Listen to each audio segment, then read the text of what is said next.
আসসালামু আলাইকুম। আশা করি সবাই ভালো আছেন। আজকে আমি আপনাদের সাথে চুই বা হাতে বানানো সেমাই, যে নামই হোক না তার, এই পিঠার রেসিপিটাই আজকে শেয়ার করব। আর এটা কিন্তু ঠান্ডা হয়ে যাওয়ার পরে একেবারে আঠা আঠা হবে না, গায়ে গায়েও লেগে যাবে না এরকমের, আবার বেশি পাতলাও থাকবে না। আর এটা কিন্তু ঠান্ডা হলে খেতে বেশি ভালো লাগে। আর মুড়ি, রুটি বা খালিও খেতে পারেন। ভিডিওটা দেখে ভালো লাগলে আমার চ্যানেলটা সাবস্ক্রাইব, লাইক, শেয়ার করে আমার সাথেই থাকবেন। আর যারা করেছেন তাদের অসংখ্য ধন্যবাদ। এখানে আমি নর্মাল পানি এই সসপ্যানটায় দিয়ে দিব 1250 ml মতো, এবং এখানে 1 টেবিল চামচ লবণ দিয়ে পানিটা একটা বলক দিয়ে নিব।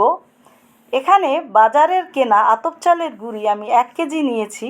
এই চালটা এখন এই গুঁড়িটা আর কি এই বলক আসার পরে পানির ভিতরে দিয়ে সাথে সাথেই আমি নেড়ে দিব। আর এই শুকনো গুঁড়ি আটাটা কিন্তু সিদ্ধ করতে বেশি সময় লাগে না। আর এটা এভাবে হাই হিটে রেখেই আমি এভাবে তৈরি করে নিব। আর এখন কিন্তু এটা হয়ে গেছে, চেক করে নিয়েছি। 5-6 মিনিট এভাবে নেড়ে নেওয়ার পরে তারপরে দেখবেন চেক করে একটু হয়ে গেলে ঢাকনাটা দিয়ে 10 মিনিট রেখে দিবেন বন্ধ করে চুলায়। এবং আমি ওই পাত্রে একটু মেখে নিয়ে এখন বাকিটা এই থালাতে মেখে নিব। একটু হালকা গরম থাকতেই এটা মেখে নিতে হবে, ঠান্ডা হয়ে গেলে কিন্তু মাখাতে কষ্ট হবে। মাখানোর সময় প্রয়োজনে একটু গরম পানি যদি লাগে তাহলে একটু গরম পানি দিয়ে তারপরে মাখিয়ে নেবেন। মোট কথা সুন্দর একটি ডো তৈরি করে নেবেন মেখে। এখন আমি ওই ডোটা থেকে অল্প অল্প নিয়ে এই রুটি বেলার পিঁড়িতে একটু চালের গুঁড়া দিয়ে এভাবে দড়ি বা লতার মতো করে নিব। আর এই দড়ি বা লতাটা এটা একটু চালের গুঁড়ি দিয়ে এভাবে রেখে দিতে হবে, তা নাহলে কিন্তু লেগে যাবে। আর অবশ্যই এগুলো পিঠা করার আগে ঢাকনা দিয়ে যেখানেই রাখেন ঢেকে রাখবেন। এখন এভাবে ওই লতা থেকে একটু নিয়ে এক হাত দিয়ে এভাবে কেটে দিব, আর এক হাত দিয়ে এভাবে পিছনের দিকে একবার দিব, আবার আর একবার সামনের দিকে। এভাবে আমি একটু স্লো করে আপনাদের শেয়ার করছি। আপনারা প্রয়োজনে ভিডিওটা কয়েকবার দেখে তারপর তৈরি করবেন। ইনশাল্লাহ আপনাদেরটা আমার থেকে আরও ভালো হবে। আর আমি কিন্তু এটা শিখেছিলাম আমার বাবার কাজিন সিস্টারের কাছ থেকে। সে যখন এটা দেখেছিল আমি এতটাই সুন্দর করতে পারছিলাম, তখন সে অনেক খুশি হয়েছিল এবং বাসার সবাইকে ডেকে ডেকে দেখিয়েছিল। আর এটা প্রয়োজনে আপনারা সরাসরি ওই ডোটা থেকে নিয়েও করতে পারেন অল্প অল্প দিয়ে। আর অল্প অল্প এরকমের গুঁড়ি দিয়ে তারপরে করে নেবেন। এটা কয়েকবার করতে করতে তখন দেখবেন হাত চালু হয়ে যাবে। ছোট বড় যেটাই হোক এটা আপনাদের পছন্দ মতো করে নেবেন। অনেকক্ষণ করার পরে এভাবে একটু ছুরি দিয়ে পিঁড়িটা উঠিয়ে নেবেন, এই শুকনো ডোটা আর কি। এখন আমি 2টা ডিজাইন এভাবে শেয়ার করছি, একটু বেশি বেশি করে নিয়ে এভাবে করে নেবেন। এটা কিন্তু পিঠার ভিতরে দিলে দেখতে ভালো লাগে। আপনারা একটু ভিডিওটা দেখে বুঝে নেবেন। এখন চুলায় আমি 4 লিটার দুধ দিয়ে জালটা আমি এখন হাইতে দিয়ে একেবারে একটা বলক আসার পরে এখানে তেজপাতা দিয়েছি 5-6টা এবং এলাচি দিয়েছি 10-12টা।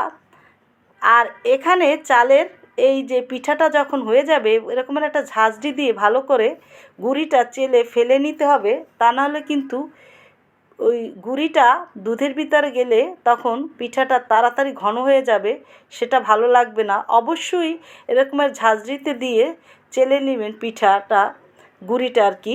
এখন দুধটা আমি বলক আরও 2-1টা নিয়ে নেওয়ার পরে এখানে আমি 1 কাপ চিনি দিয়েছি এবং বাটালি গুড় দিয়েছি কেটে নেওয়া 900 গ্রাম। আর এখানে আদা একটু থেতো করে নিয়ে এর রসটা আমি 1.5 টেবিল চামচ এর ভিতরে দিয়ে দিয়েছি। আর এর স্মেলটা কিন্তু পিঠাতে আদার রসের খুবই ভালো লাগে।